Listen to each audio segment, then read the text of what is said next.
Hello everyone. इस video में हम पढ़ेंगे regulations on audit and accounts 2020 का chapter 7, that is audit of government companies. तो गवर्नमेंट कंपनीज के ऑडिट के बारे में हम इस चैप्टर में स्टडी करेंगे। सबसे पहले हमें टीपीसी एक्ट के सेक्शन 19 का पता होना चाहिए।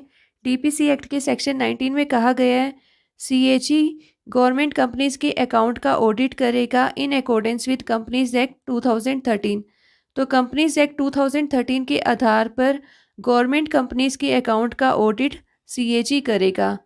ये सेक्शन इम्पोर्टेंट है। वैसे तो टीपीसी एक्ट के सभी सेक्शंस इम्पोर्टेंट है, आपको सभी सेक्शंस पता होने चाहिए, इसलिए टीपीसी एक्ट अच्छे से आप कर लेना।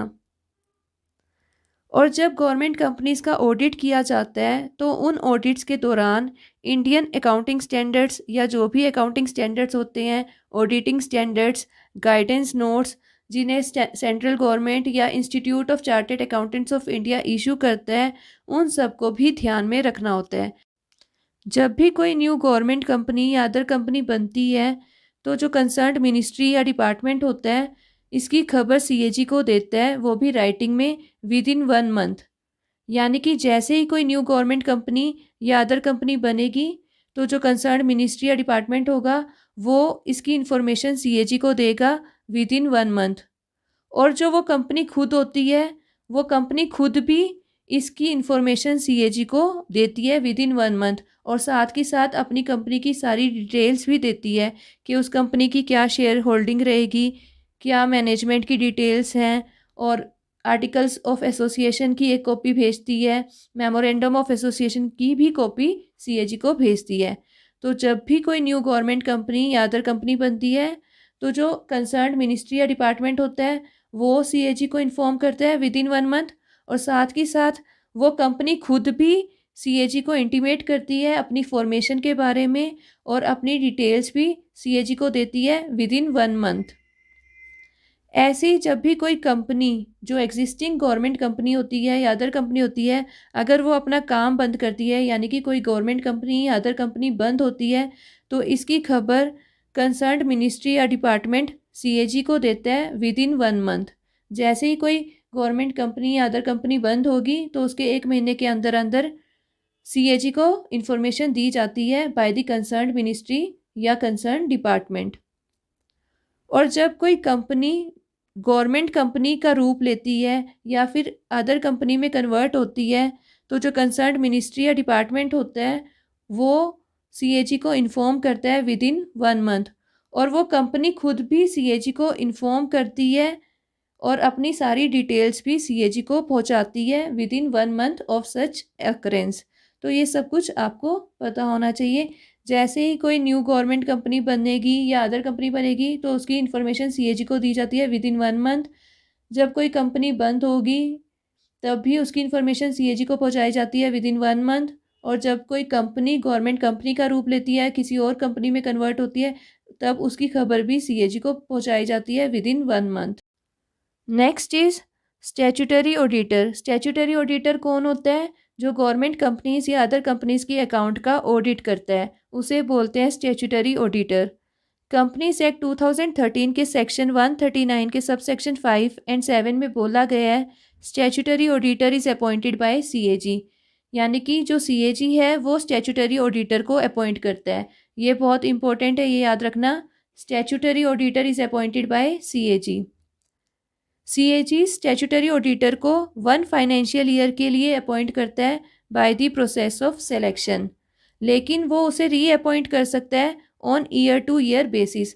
अगर स्टैट्यूटरी ऑडिटर की परफॉर्मेंस अच्छी लगती है तो उसकी रीअपॉइंटमेंट कर सकता है सीएजी। और जो टोटल पीरियड ऑफ अपॉइंटमेंट होता है वो मैक्सिमम 4 फाइनेंशियल ईयर्स का हो सकता है।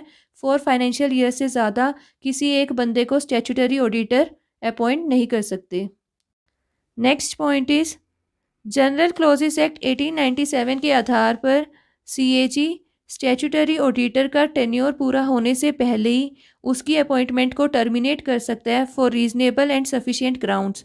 अगर स्टैट्यूटरी ऑडिटर के खिलाफ कुछ ऐसा मिलता है जो रीजनेबल भी हो और सफिशिएंट भी हो, उस केस में सीएजी उस स्टैट्यूटरी ऑडिटर को टर्मिनेट कर सकता है उसका टेन्योर पूरा होने से पहले, और उस स्टैट्यूटरी ऑडिटर को अपॉर्चुनिटी दी जाती है अपनी एक्सप्लेनेशन देने के लिए, अपनी रिप्रेजेंटेशन देने के लिए। लेकिन अगर उस स्टैट्यूटरी ऑडिटर के खिलाफ सीरियस इरेगुलरिटीज़ पाई जाती हैं, उस केस में सीएजी एक कमेटी को अपॉइंट करता है उस पूरे केस पे ध्यान देने के लिए, उस पूरे केस को परखने के लिए। और अगर वो कमेटी रेकमेंड करती है तो सीएजी उस स्टैट्यूटरी ऑडिटर को डीबार भी कर सकता है, ताकि उस स्टैट्यूटरी ऑडिटर की फर्दर अपॉइंटमेंट ना हो पाए। लेकिन इस केस में भी स्टैट्यूटरी ऑडिटर को अपॉर्चुनिटी दी जाती है अपनी एक्सप्लेनेशन देने के लिए। तो अगर सीरियस इरेगुलरिटीज़ पाई जाती है किसी स्टैट्यूटरी ऑडिटर के खिलाफ, तो उस केस में सीएजी एक कमेटी को अपॉइंट करता है। वो कमेटी पूरा केस देखती है और फिर अगर कमेटी रिकमेंड करती है तो सीएजी स्टैट्यूटरी ऑडिटर को डीबार कर सकता है और उसे अपॉर्चुनिटी भी देता है अपनी एक्सप्लेनेशन देने के लिए। इन केसेस में सीएजी कई बार institute of chartered accountants of India को भी केस रेफ़र कर देता है, ताकि ये इंस्टीट्यूट स्टैट्यूटरी ऑडिटर के अगेंस्ट एक्शन ले सके। तो ये इम्पोर्टेंट है, आपको पता होना चाहिए। अगर सीरियस इरेगुलरिटीज़ पाई जाती हैं स्टैट्यूटरी ऑडिटर के खिलाफ, तो सीएजी उस केस को institute of chartered accountants of India को भी रेफ़र कर देता है, ताकि वो इंस्टीट्यूट उस स्टैट्यूटरी ऑडिटर के खिलाफ एक्शन ले सके। स्टैट्यूटरी ऑडिटर की क्या रिस्पॉन्सिबिलिटी होती है? स्टैट्यूटरी ऑडिटर की रिस्पॉन्सिबिलिटी होती है to form and express opinion on the annual accounts of the government company. Government companies के एनुअल अकाउंट्स का ऑडिट करना और उन पे अपना ओपिनियन एक्सप्रेस करना। लेकिन उस कंपनी की जो मैनेजमेंट होती है उसकी रिस्पॉन्सिबिलिटी होती है एनुअल अकाउंट्स को प्रिपेयर करने की। स्टैट्यूटरी ऑडिटर सिर्फ अपना ओपिनियन एक्सप्रेस करता है अकाउंट्स पर, लेकिन जो मैनेजमेंट होती है उस कंपनी की, उसकी ड्यूटी होती है एनुअल अकाउंट्स को प्रिपेयर करने की। सीएजी की क्या पावर होती है? सीएजी स्टैट्यूटरी ऑडिटर को डायरेक्शंस दे सकता है, गाइड कर सकता है, इंस्ट्रक्शंस दे सकता है रिगार्डिंग मैनर ऑफ ऑडिट, कि कैसे उसे गवर्नमेंट कंपनीज़ का ऑडिट करना चाहिए। उसके रिगार्डिंग इंस्ट्रक्शंस और गाइडेंस प्रोवाइड करता है स्टैट्यूटरी ऑडिटर को। अगर सीएजी चाहे तो सप्लीमेंट्री ऑडिट या टेस्ट ऑडिट भी कंडक्ट कर सकता है। सप्लीमेंट्री ऑडिट और टेस्ट ऑडिट के बारे में हम आगे पढ़ेंगे। स्टैट्यूटरी ऑडिटर अपनी एक रिपोर्ट तैयार करता है, जो भी उसे सीएजी ने इंस्ट्रक्शंस दी होती है उस पर उसने क्या एक्शन लिया, क्या क्या काम किए, वो सारी अपनी रिपोर्ट तैयार करता है और उसकी एक कॉपी सीएजी को सेंड करता है। जब सीएजी को वो कॉपी मिल जाती है, सीएजी के पास राइट होता है कि विदिन 60 डेज़ या तो वो सप्लीमेंट्री ऑडिट कंडक्ट करे या फिर उस रिपोर्ट पे कमेंट करे। तो ये याद रखना, जो स्टैट्यूटरी ऑडिटर है वो अपनी रिपोर्ट की कॉपी सीएजी को भेजता है और विदिन 60 डेज़ सीएजी या तो सप्लीमेंट्री ऑडिट कंडक्ट करता है या फिर उस रिपोर्ट पे कमेंट करता है। स्टैट्यूटरी ऑडिटर अपनी ऑडिट रिपोर्ट की कॉपी एजी ऑडिट को भेजता है और एजी ऑडिट इसे सीएजी को भेजता है। यानी कि जो स्टैट्यूटरी ऑडिटर की ऑडिट रिपोर्ट की कॉपी होती है वो भी सीएजी को जाती है, लेकिन थ्रू एजी ऑडिट जाती है। Next is responsibilities of statutory auditor. Statutory auditor की क्या रिस्पॉन्सिबिलिटीज़ होती हैं? अगर सीएजी ऑफिस में या एजी ऑडिट ऑफिस में कोई मीटिंग रखी जाती है डिस्कशंस करने के लिए और उसे बुलाया जाता है, तो उसकी ड्यूटी बनती है कि वो उस मीटिंग में जाए। अगर एजी ऑडिट उसकी रिपोर्ट पे कोई कमेंट करता है तो उसकी ड्यूटी बनती है कि विदिन 3 डेज़ वो अपना रिप्लाई एजी ऑडिट को भेजे। तो जब भी एजी ऑडिट कोई प्रोविजनल कमेंट करता है उसकी रिपोर्ट पे, तो स्टैट्यूटरी ऑडिटर की रिस्पॉन्सिबिलिटी है कि विदिन 3 डेज़ अपना रिप्लाई एजी ऑडिट को भेजे। ऑडिट कमेटी की मीटिंग्स को अटेंड करना ये भी स्टैट्यूटरी ऑडिटर की रिस्पॉन्सिबिलिटी है। जो भी उसने काम किया है उसका रिकॉर्ड रखना फॉर 5 ईयर्स, ये भी उसकी ड्यूटी है। जो भी स्टैट्यूटरी ऑडिटर का काम किया हुआ होता है उसे अपना रिकॉर्ड रखना होता है फॉर 5 ईयर्स। और जो भी स्टैट्यूटरी ऑडिटर के वर्किंग पेपर्स होते हैं उनके एक्सट्रैक्ट्स या जो भी मेन पोर्शंस होते हैं उनको भी एजी ऑडिट को भेजना होता है। तो स्टैट्यूटरी ऑडिटर की रिस्पॉन्सिबिलिटी होती है कि अपने वर्किंग पेपर्स के एक्सट्रैक्ट्स या जो भी मेन पोर्शंस होते हैं उन्हें एजी ऑडिट को भेजे। जो स्टैट्यूटरी ऑडिटर होता है वो अपनी रिपोर्ट सीएजी को थ्रू एजी ऑडिट भेजता है। यानी कि जो स्टैट्यूटरी ऑडिटर है वो अपनी रिपोर्ट भेजेगा एजी ऑडिट को, फिर एजी ऑडिट उसे फर्दर सेंड करता है सीएजी को। डायरेक्टली स्टैट्यूटरी ऑडिटर सीएजी को अपनी रिपोर्ट नहीं भेजता, वो किसके थ्रू भेजता है? एजी ऑडिट के थ्रू भेजता है। Next is audit report. Government companies या अदर कंपनीज़ की ऑडिट का जो रिज़ल्ट होता है, अगर सीएजी चाहे तो उसे अपनी ऑडिट रिपोर्ट में इंक्लूड कर सकता है।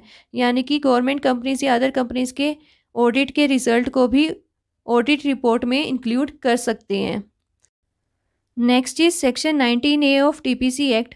बहुत इंपॉर्टेंट सेक्शन है, आपको पता होना चाहिए। सेक्शन 19A में कहा गया है जो सीएजी की ऑडिट रिपोर्ट होती है with respect to the accounts of government company और एनी अदर कंपनी, वो कंसर्न्ड गवर्नमेंट को सबमिट की जाती है। जो सीएजी की रिपोर्ट होती है गवर्नमेंट कंपनीज के अकाउंट से रिलेटेड, वो किसे भेजी जाती है? कंसर्न्ड गवर्नमेंट को। फिर जो कंसर्न्ड गवर्नमेंट है उसे प्रेजेंट करती है पार्लियामेंट में या स्टेट लेजिस्लेचर में या यूटी लेजिस्लेचर में। वो डिपेंड करेगा गवर्नमेंट कौन सी है।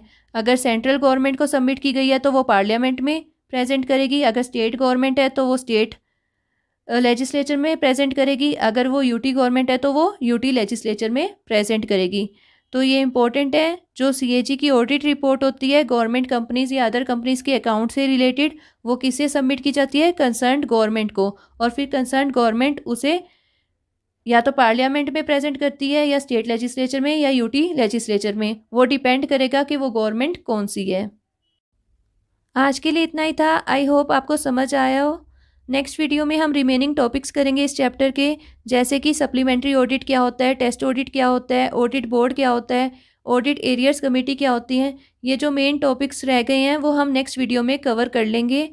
और अगर आपको वीडियो अच्छी लगी हो तो लाइक करना, शेयर करना और चैनल को सब्सक्राइब कर लेना। Thank you.